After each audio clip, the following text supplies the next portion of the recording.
अस्सलाम वालेकुम दोस्तों, मैं हूं आसिम सुहेल और आप देख रहे हैं मेरा यूट्यूब चैनल और फेसबुक पेज। उम्मीद करता हूं कि आप सब खैरियत से होंगे। अल्लाह पाक आप सबको अपनी हिफ्ज़ व अमान में रखे।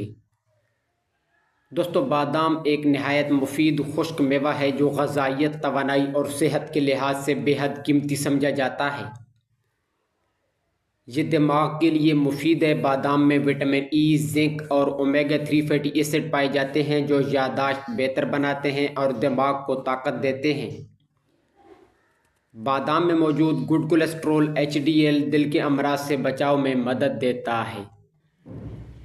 इसके अलावा बादाम में मौजूद कैल्शियम, मैग्नीशियम और फास्फोरस हड्डियों को मजबूत बनाते हैं। बादाम का तेल जिल्द को नरम व मुलायम बनाता है और झुर्रियों से भी बचाता है। इसके साथ साथ बादाम में फाइबर ज़्यादा और कार्बोहाइड्रेट्स कम होते हैं जिससे पेट देर तक भरा रहता है और भूख का एहसास कम होता है। ये आँखों के लिए भी मुफीद है। इसमें विटामिन ई होता है जो बीनाई को ताकत फराहम करता है।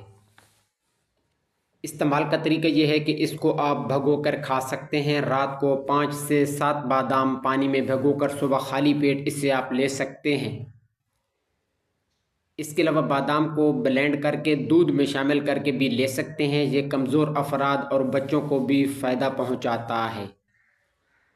बादाम का तेल बालों की जड़ों को मजबूत करता है। इससे आप बालों की जड़ों में मसाज कर सकते हैं।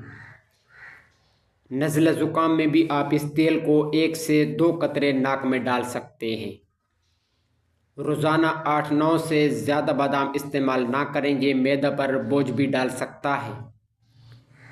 इसके अलावा खाली पेट कड़वे बादाम इस्तेमाल ना करें, इनमें एक जुज़ हाइड्रोजन सीनाइड होता है जो मैदे पर बोझ डाल सकता है। तो दोस्तों, ये थी हमारी आज की वीडियो। उम्मीद है कि आपको पसंद आई होगी। दुआ में याद रखिएगा। जज़ाकल्लाह।